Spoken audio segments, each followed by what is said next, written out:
we've come to Buckingham Palace in highly unusual circumstances. Normally, we'd be discussing your work, your duty. We'll come on to that. But today, you've chosen to speak out for the first time. Why have you decided to talk now? Because there is no good time to talk about. How did you first become friends? How did you meet?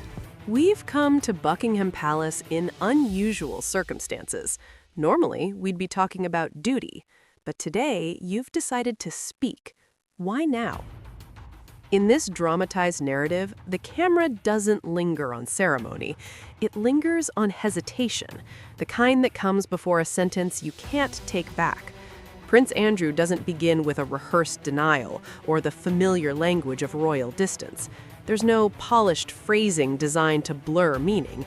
Instead, he does something far riskier. He acknowledges. At 64, he speaks of Meghan Markle not as a footnote in someone else's story, but as a figure who once occupied space in his own.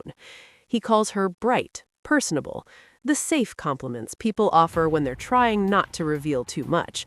Then he adds a line that changes the temperature in the room. We were close, very close. Not, I met her, not, we crossed paths. Close. The word hangs there, heavy, because it implies time, access, familiarity. Andrew doesn't rush to explain himself. He doesn't clarify where it started, why it mattered, or what close truly meant. He simply lets the implication sit. And in royal life, implication is often louder than confession. He goes further. He describes their time together as eye-opening, a phrase that sounds harmless until you realize how carefully people like him are trained to weigh every syllable. Eye-opening suggests influence, exchange, something learned, something observed, something that stayed with him longer than it should have. And the most unsettling detail isn't the compliment. It's the timing. In this dramatized version, Andrew isn't speaking about a connection that formed after Meghan entered royal life, after the scrutiny, after the public arguments, after every interaction became a headline. He is implying something earlier, before Prince Harry, before palace crisis planning, before anyone needed to craft a public narrative. He doesn't offer a neat backstory, no names, no dates, no friendly context. He opens a door and steps aside, as if daring the listener to walk through it alone. Because once those words are spoken, the question changes. It stops being, did they ever know each other? It becomes, where did it begin, and why did it vanish from the official memory? In this dramatized version, what follows is not framed as public rumor, but as a chain of quietly buried moments, the kind that don't appear on schedules, don't get photographed for press pools, and don't exist unless someone inside chooses to remember them. And the chain begins the way many discrete connections begin, not with chance, but with an invitation.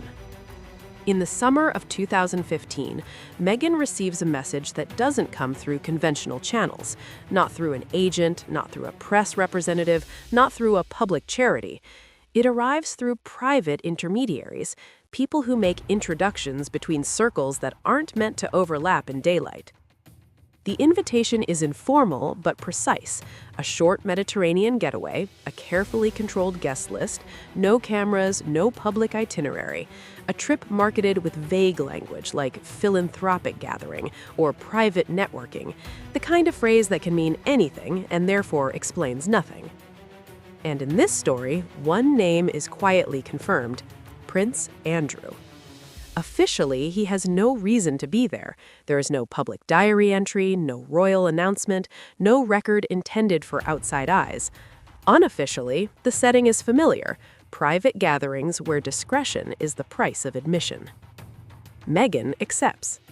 She travels without ceremony and arrives in a world where hierarchy exists, without uniforms, a world where status is inferred, not announced, where people don't ask, "Who are you?" because they already know, or because they've been instructed not to care. The vessel in this retelling is renamed because what matters isn't the label, but the function, a floating perimeter of privacy, an environment designed not just for luxury, but for containment. Phones are discouraged, names are minimized, staff are trained to see and forget. Guests behave as if the sea itself is a wall, and on a yacht like this, it is. When Meghan steps aboard near the Côte d'Azur, she isn't greeted by a distant aide or a quick handshake. In this story, Andrew greets her directly, not formally, not briefly, with the kind of familiarity that suggests a connection already built somewhere else. Over the next day, they're seen together in small, quiet intervals. Coffee on the upper deck, conversations during early hours, long walks when others retreat indoors. Not dramatic scenes, the opposite. The kind of closeness that feels natural only when it has already been rehearsed. There are photos, but not for the public. Private images, candid moments, the kind that don't get posted and don't get shared beyond a trusted inner ring.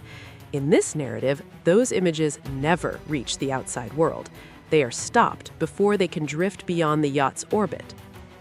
The atmosphere changes. Security tightens. Exterior lights stay on longer than usual. Crew instructions become stricter. Conversations among staff turn shorter, careful, coded. A private note, a log entry, a personal journal, a memory records a single unsettling observation. MM appeared shaken after a prolonged private meeting. No speculation, no explanation, just the acknowledgement that something shifted. And that shift matters because it suggests the story stopped being effortless. Every vessel leaves a trail. Routes are archived. Coordinates exist. Ship systems log movement with obsessive precision. It's designed that way for safety, and because modern navigation doesn't forget by accident. So in this dramatized account, the most suspicious detail isn't what's recorded, it's what isn't. When the itinerary is reviewed later, quietly, internally, there is an anomaly, a multi-day gap. Not a delay, not a blurred entry, a clean absence. No confirmed location, no port record, no consistent GPS trail. A missing slice of time that should not be missing. An explanation is offered, a technical outage, a mechanical malfunction, the sort of excuse that sounds plausible until you consider redundancies. Failures create glitches, not perfect silence. Total silence is usually made, not found. Crew members in the story remember receiving revised instructions during that window, communications minimized, movement controlled, staff confined to quarters during certain hours. Instructions delivered verbally instead of written, because written rules can be photographed, copied, and leaked. And during that unrecorded stretch, the mood aboard changes completely. A young steward, meticulous by nature, keeps private notes, not for gossip, not for drama, but for routine. Meals served, guests present, security changes, names shortened into initials, details written with clinical restraint. One line stands out. M. Distressed, requested early departure. The steward doesn't interpret, he doesn't speculate, he simply notes deviation, because deviation is what you remember in a world built on routine. Later entries describe heightened protocols, perimeter checks, lights left on through the night, staff instructed to avoid certain corridors, security personnel rotating more frequently. There's a final note that feels almost reluctant.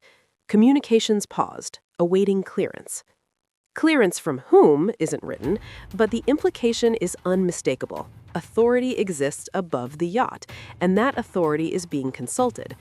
Then comes the moment that changes ownership of the entire story. In this retelling, the boarding happens without spectacle. No sirens, no public record, no dramatic confrontation. Just calm, professional movement. The kind you only see when someone has already decided what must be contained. The team that arrives is never officially named in public, because in stories like this, that's not how it works.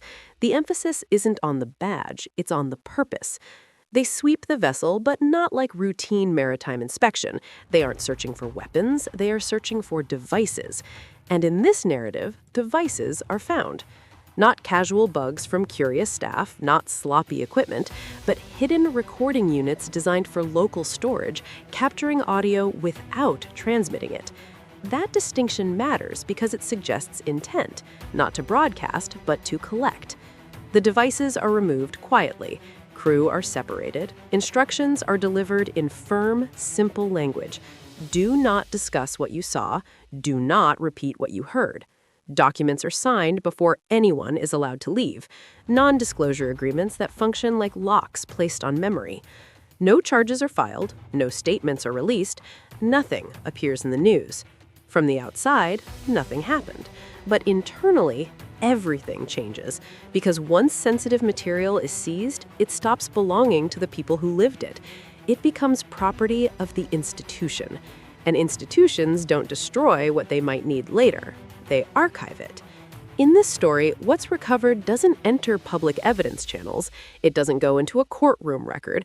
It doesn't sit in a normal system. It goes somewhere designed for one purpose: permanent containment. A secure vault, climate-controlled, access-controlled, a place where documents don't exist unless you have permission to remember them.